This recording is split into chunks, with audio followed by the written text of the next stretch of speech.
The light from darkness. The lessons begin in the darkness of night, with only light showing, is the light that's directly in front of her, which made her more focused on the road, her path.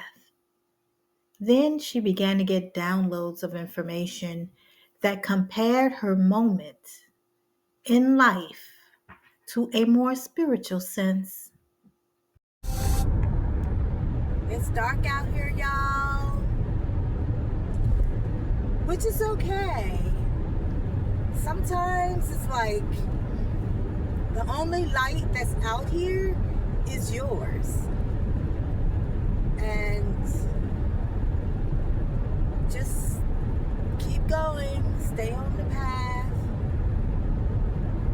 let your light shine, because you're not going to turn your light out, because you're not going to be able to see if you turn out your lights. Big hint. Just saying, keep your lights on, stay on the path, shine. So there's clarity, because you're not going to turn out your lights, it's dark, right? And if it's dark, how are you going to see? So you keep your lights on, let your light shine, so there's clarity. Meditation can be like driving. The more you focus on something, the more things come by your way. Sometimes we can look at the road construction as something that we're working on. Like spiritually, like working on in our lives. And it may not be top priority, but it's being worked on, and some things just take time to heal. So it doesn't need our focus on it all the time, just long as it's being worked on.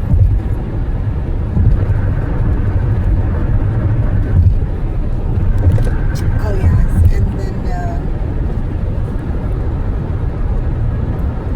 the clouds. The clouds, it just breezed right through them, and they just showed up and just go right through them. But when the fog came, it was pretty dense. It made it look like dense clouds. And just like a lesson in life, it's just lessons all the way. It's like slow down. What else was there? Focus, drive, stay focused. A life lesson. Practice alert, and when the fog clears and receive spiritual download. As above, and it feels so good. Below. You're not in that where you were. It felt good.